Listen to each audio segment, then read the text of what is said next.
Hello students, till now we had studied the 3 steps in the agricultural practices. That is, the first one what we had studied was preparation of the soil, second sowing, and third adding manures and fertilizer.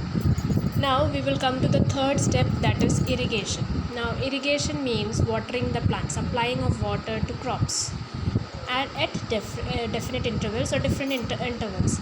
Now what is being given to the plants? Water. And you know water is very essential for every living organism. So water is important for plant growth and development. You know we cannot survive without water. Animals cannot survive without water.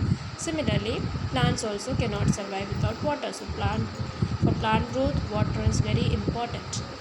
So why is water important to plants? Because it is a nutrient, and it serves as a solvent for other nutrients like magnesium or potassium or other many nutrients are present, nitrogen, all the nutrients are present in the soil. So these nutrients can be taken by plants only if it is dissolved in water. So it will act as a water will act as a solvent. Now what are the sources of irrigation? This you have been studying in your lower classes. Sources of irrigation means well, tube well, ponds, lakes, rivers, dams and canals. All these are the sources of irrigation. Now we'll come to the methods of irrigation.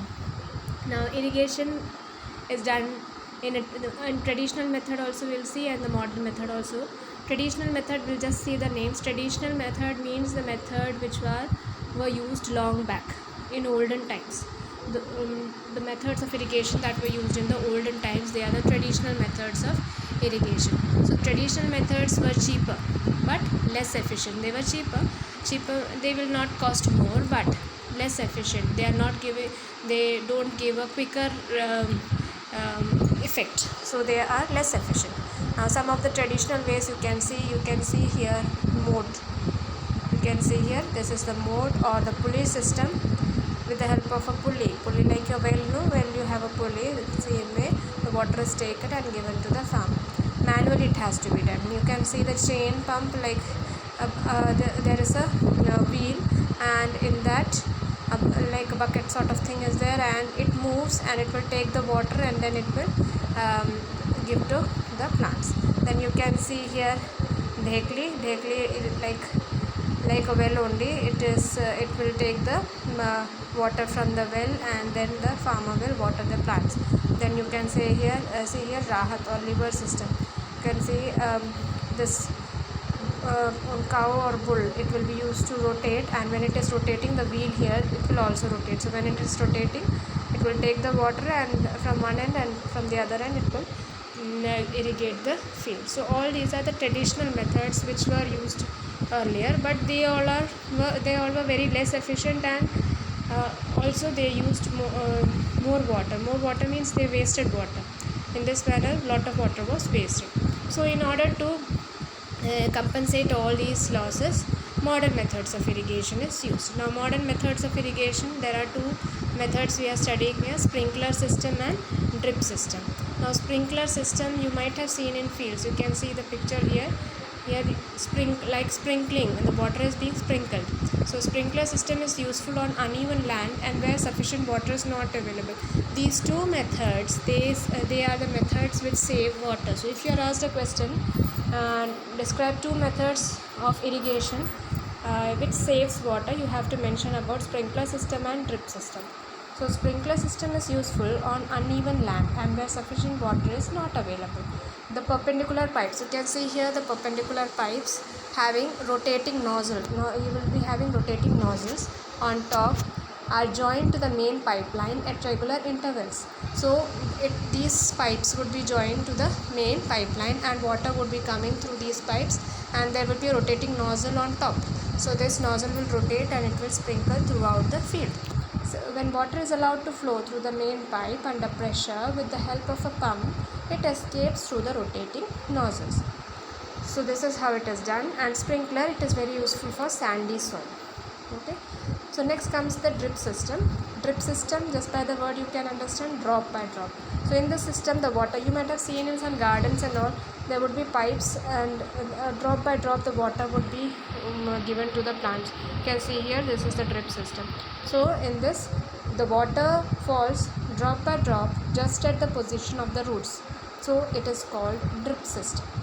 It is the best technique for watering fruit plants, gardens and trees.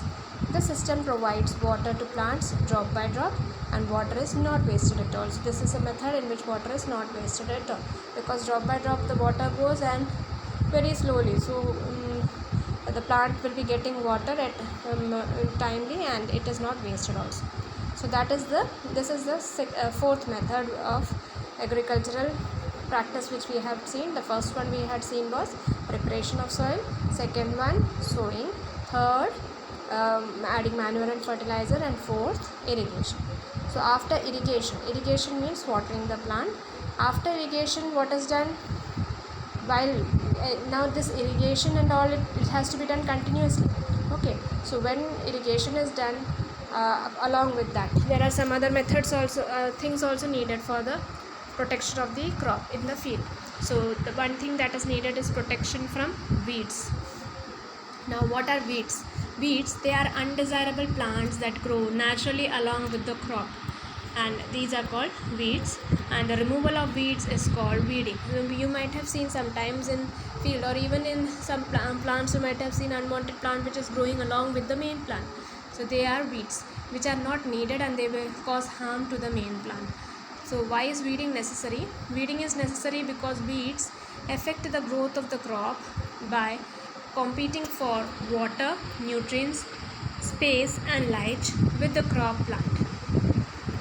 The weeds also interfere in harvesting and may be poisonous for animals and even human beings. Now suppose when the crop is being, first of all, weeds, what do?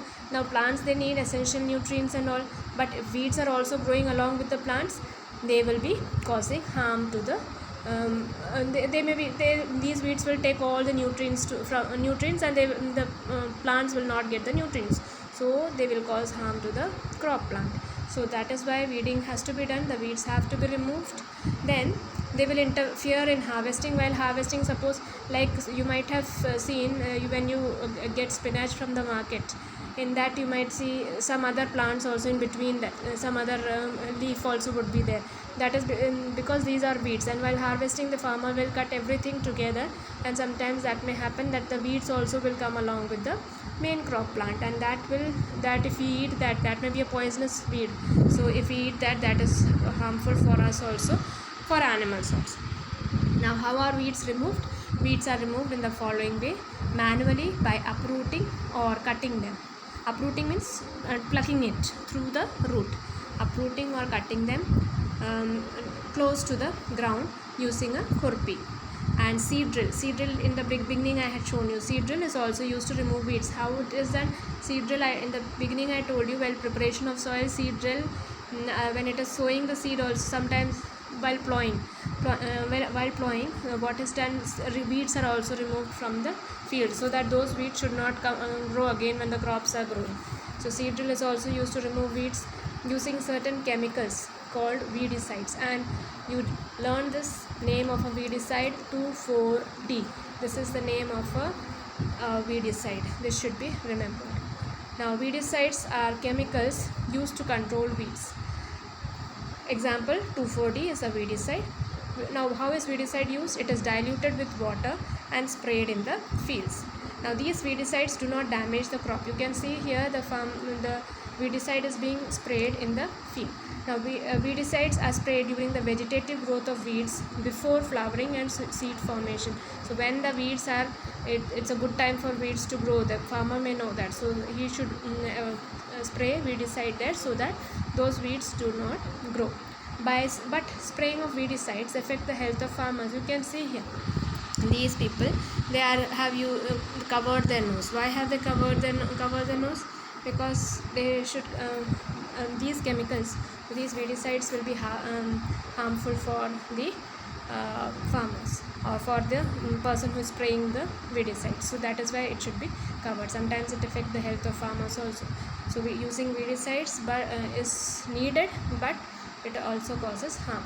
So while spraying, the nose and the mouth should be covered when the weedicide is being spread. So today we had studied two steps, that is irrigation and protecting from weeds.